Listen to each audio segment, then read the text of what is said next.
Isiah, Yes. how are you? Nice to get connected. How are you? Thanks for spending some time with us. Oh, it's my pleasure. Thank you. So let's go ahead and kick off. Why don't we start with the champagne business that you've gotten into? I'm intrigued how you land here, and then we'll backtrack into all the other things that you're doing in business. But let's start off with how you got into champagne. Well, the Cheurlin family and I have partnered, and there's four family members. And the Cheurlin family has been making champagne since 1788. And we have close to 200 acres in the Aube region of Champagne, one of the oldest region of Champagne, and two champagnes that we've got four SKUs. Two of them that we brought over are sugar-free. There's no sugar added in terms of the Celebrate and Le Champion. Those are our black labels. Our rosé is a Dissagnier. I call it a Dissagnier. Sometimes I have to put my West Side slang accent on it. But the best thing about our rosé is, most rosés that you see in the United States, to get the proper color, they add a glass or they add red wine at the end of every batch just to get the color. What our rosé is, we don't add any red wine at the end of it. So therefore, you have nature's color in the rosé. And when you look at our rosé, the only thing that you're getting is sun, soil, and grapes. And that really is nature's color. That's how rosé is supposed to look. Thomas Cheurlin, my namesake, is, he's very passionate about champagne making, and I'm very passionate about champagne tasting. And I just want to introduce it to everyone here in the United States. And the product has been doing extremely well, and we can't keep enough of it on the shelf. So we're very excited, and we partner with the Retired Players Association, the legends, the pioneers of the NBA. Most people think that the pioneers have made a lot of money. However, they laid the foundation, so they never reaped the benefits of what we have going on today.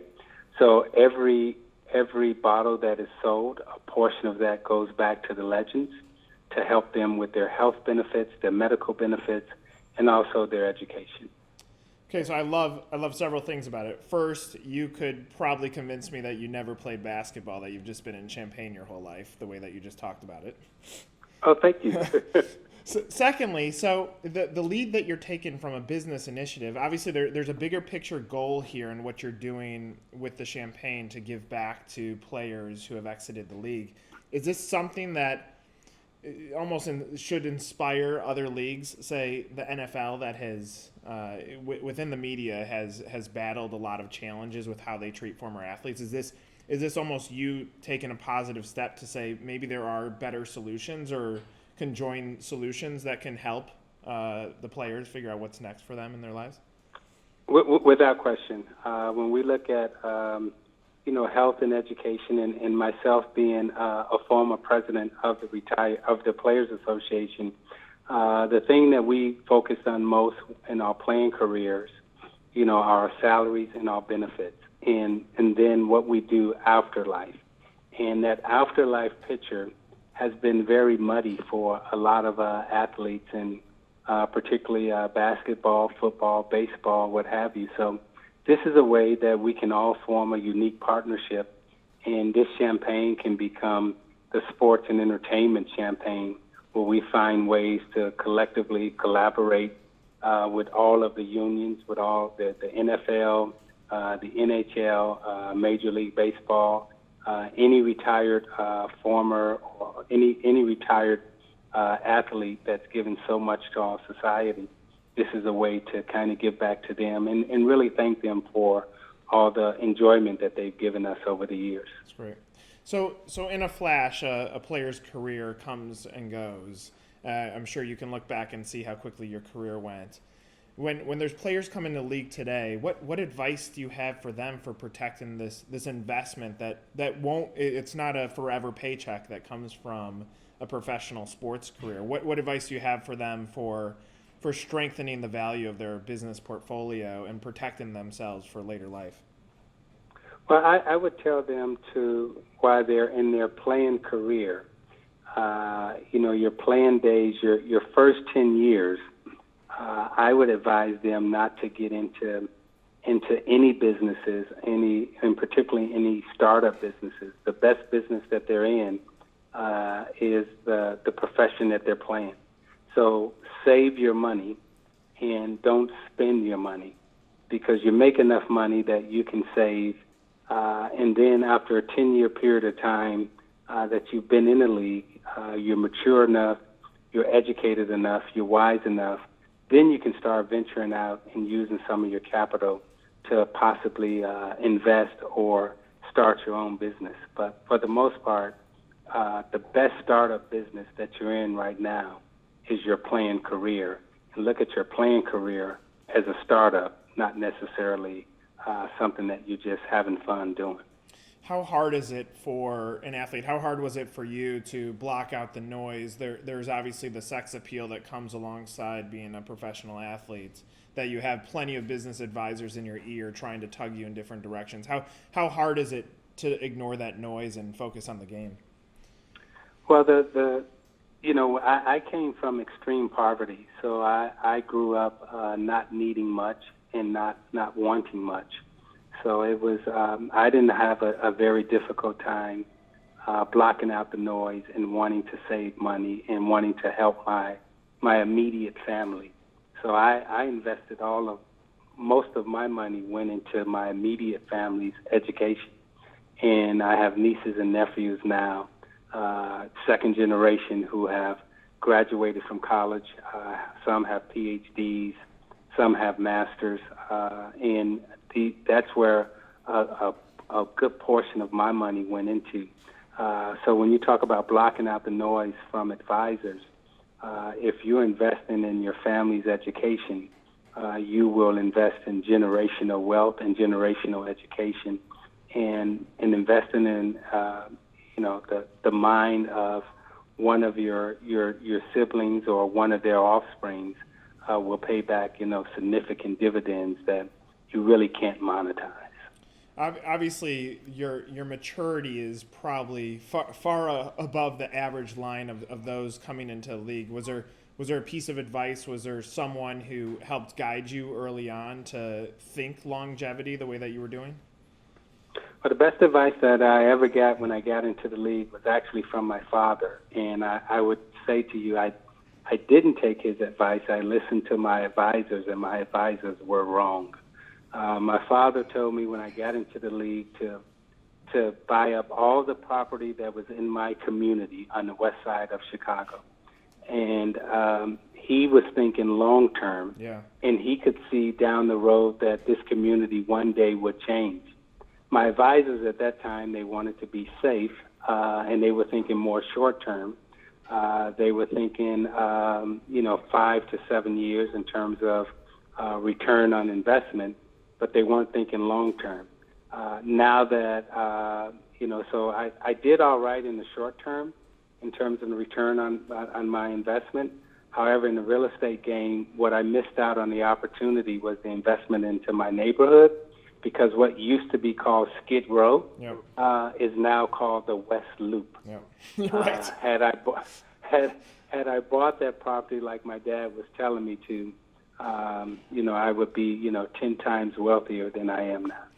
So speaking of real estate, you still have seen tremendous success there, and you've even found a way to give back in that category. Do you still see that as a primary portion of what you want to accomplish in business, is on the real estate side?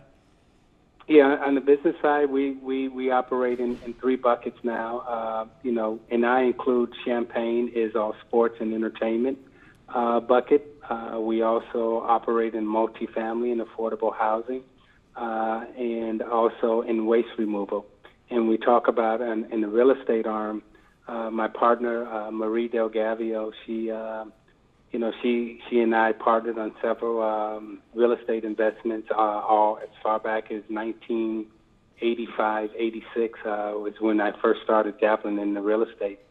And she and I collectively together, she's made me a lot of money on the real estate side.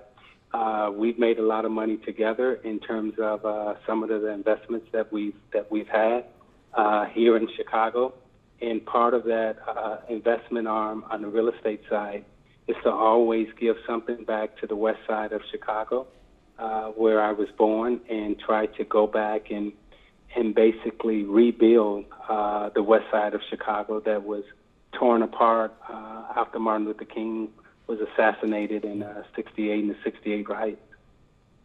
So you, in that scenario, you landed on a partnership that's been valuable for you. That's another thing that comes up quite often in business. What advice would you have for not just athletes, just people, period, on selecting the right partners to add more value to what you're trying to create from a portfolio standpoint? Well, you always have to have strategic partners, and that strategic partner's got to bring something to the table other than capital. And where I make my decisions on the partnerships are, do they have the same value base that I have? Do they have the same commitment to community that I have? Do they have similar goals and wanting to do good, but also do good in the neighborhood and the community? There's always got to be a give back, because none of us have success on our own. We all have mentors, we all have coaches, and we all need people who are going to open the door and help us along the way. So the partner that you choose, he or she, they got to bring more to the table than just capital.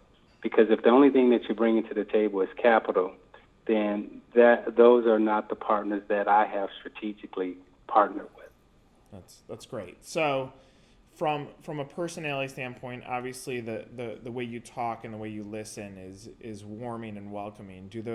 Does the retired player community buy into you as an advisor now? Are you helping them figure out how to protect what's left of their funds?